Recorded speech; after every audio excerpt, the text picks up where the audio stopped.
A woman masked signs of autism for 23 years, but her eventual diagnosis was life-changing.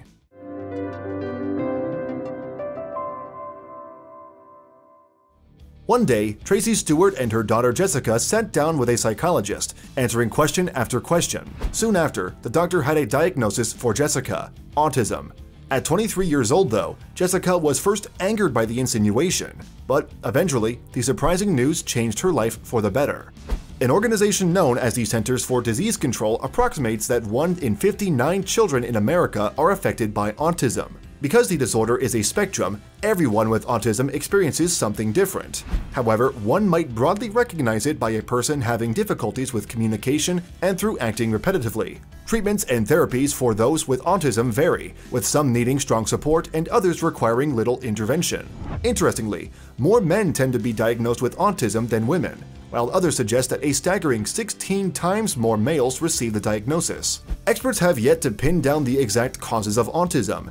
It's likely that it comes down to genetics, but it's uncertain which genes contribute to the disorder. Fortunately, doctors can recognize the indicators of autism in children as young as 2 or 3, and early intervention can greatly improve a person's situation down the line. That was not the case for Jessica Stewart, though. Her mother Tracy delivered her in November of 1994 after suffering from preeclampsia. This condition causes a spike in an expectant mother's blood pressure, which can damage the liver, kidneys, and other organs. Without treatment, pregnant women with preeclampsia can have serious complications and can even die as a result. "My daughter came into the world in a dramatic fashion," Tracy recalled in a piece written for ABC News. "I had been hospitalized with preeclampsia, and she was delivered via an unplanned cesarean at very short notice. And that high-stakes delivery marked the beginning of a tough infancy for Jessica. Jessica rarely slept for more than an hour at a time. She suffered from colic, which meant she cried for hours every day. Tracy said her screams would sometimes last for 8 hours at a time. On top of that, the new mom realized that her daughter's development didn't match up with the milestones described in a parenting book. She was a challenging baby and infant. She was hyperactive, and it was difficult to grab her attention when she was focused on something else," Tracy went on. But there were some bright moments for her new mom. As she herself put it, "Jessica was extraordinarily entertaining and charged into her new life." And because of that, Tracy had no indication that her daughter might have autism.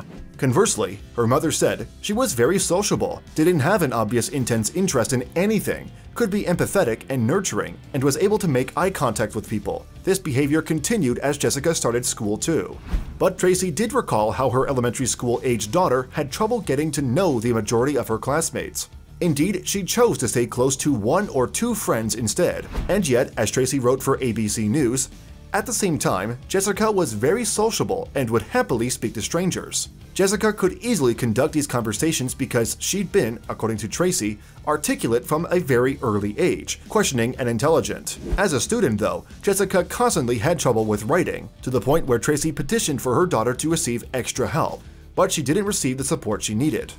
At that point, Jessica began to slip through the cracks. She not only fell way behind in her schoolwork, but fell into what I later recognized as depression, Tracy wrote. Jessica's sadness had caused her to withdraw from the world, and Tracy's effervescent, confident child was barely recognizable. But little did she know then, her daughter was struggling because she had autism, and it would be years before anyone knew this about Jessica. That was due, partly, to the fact that Jessica appeared to turn things around by the time of her adolescence. She had been a member of the Scouts for a decade, attending gatherings, signing up for activities, and even developing friendships. Indeed, friends seemingly came easier to her here than they had in school. Jessica also discovered that she had an eye for design, even earning a spot at a university to continue studying the subject. But she soon veered off the scholarly course. In fact, she embarked on what Tracy described as a highly damaging relationship, which compounded years of deleterious school life. Around the time of her unhealthy relationship, Jessica experienced a dark period of depression. This time, though, it came along with anxiety, a combination that she seemingly felt unable to bear. Jessica tried to take her own life twice, and her family had no idea how much she was struggling. That was because, as Tracy wrote, Jessica was fiercely determined to make her own way through her nightmare. So all her family saw was volatile behavior and dysfunction. And they had no idea where her outbursts came from. "We had no access to what was now, as an adult, her private life," Tracy said. Fortunately, Tracy and the rest of her family convinced Jessica to come home. Her daughter had become unpredictable, and her emotions would swing from angry and antagonistic to depressed and melancholic, all within a matter of minutes. Needless to say, it was a difficult thing for her mother to watch.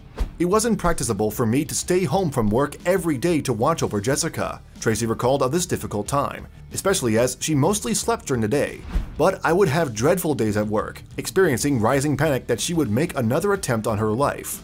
A light, however, would eventually appear at the end of the tunnel for the Stewart family. In the midst of her deep depression, Jessica sought mental health care. At first, she received a range of incorrect diagnoses, but she and her mother eventually got their answer. However unexpected the truth was. First, a doctor told Jessica that she had borderline personality disorder. This is an illness which causes shifts in a person's mood, from, for instance, anger to depression to anxiety, which lasts for hours or days at a time. The disorder may also change a person's behavior or self-image and spur impulsive actions, all of which can put a strain on the sufferer's relationships. But within 2 weeks, another diagnosis came in for Jessica. This time, she was informed that she probably had bipolar II disorder.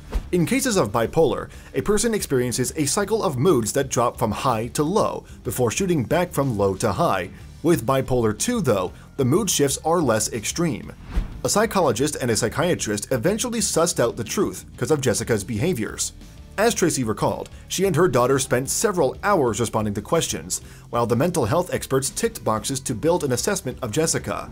Eventually, they identified the 23-year-old's symptoms as being suggestive of autism. At first, Jessica took offense to the idea that she was on the spectrum, as she knew she could socialize and articulate her thoughts. However, her opinion began to change with further reflection. "The more I sort of thought about it, everything finally made sense," Jessica said, according to her mother's ABC News article. Many of Jessica's behaviors could, in fact, be traced back to autism, the Stewart family realized. For instance, Tracy said that Jessica had always reacted strongly to stimuli and that she experienced a sensory overload so intensely that it felt like physical pain, and little things could startle her too. Tracy went on to say that Jessica hated change-ups to her daily routine.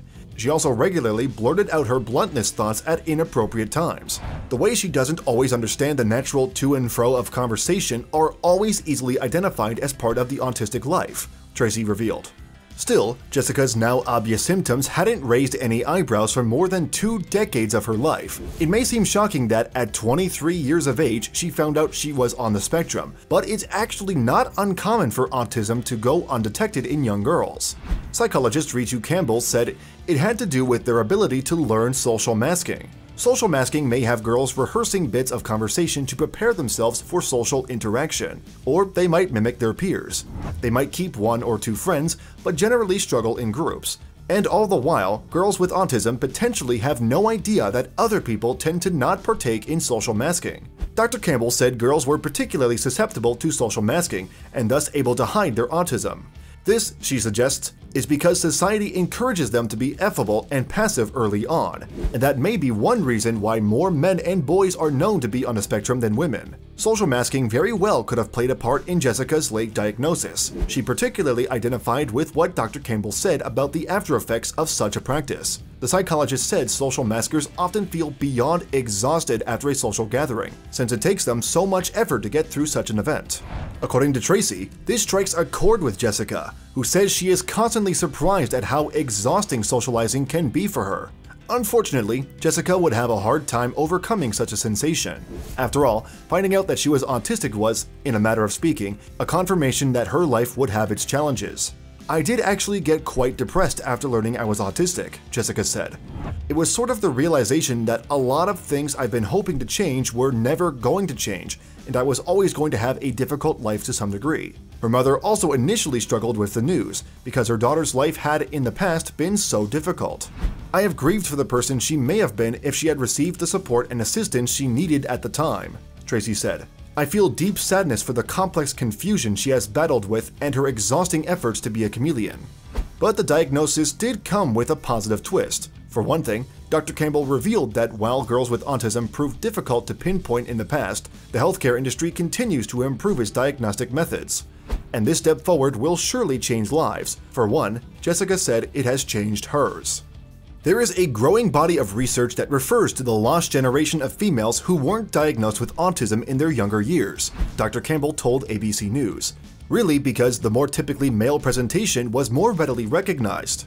Although some women with autism have fallen through the cracks of the health system, knowledge is hopefully now on the up.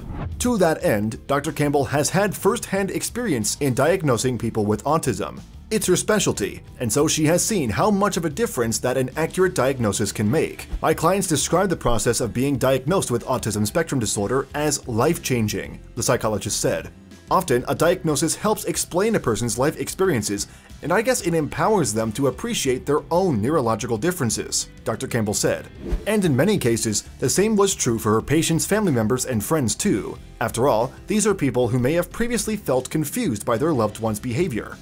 The personal insight helps them in not only developing self-compassion, but it helps their loved ones to understand them and the relationship with them as well, Dr. Campbell went on to say, and the Stewarts could only agree with this assessment after learning the truth of Jessica's condition. For us, the significance of the autism diagnosis cannot be understated, Tracy said. Beyond understanding Jessica, the Stewart family were now able to get her the right treatment. The young woman received disability insurance, and her family had great hope that she would soon receive specialist help and support. Perhaps most importantly, Jessica was now in a position to finally find her footing. In fact, she actually grew to appreciate that her place was on the spectrum. "I definitely feel like that's who I am," she said. "I think completely different to other people, and I kind of love that."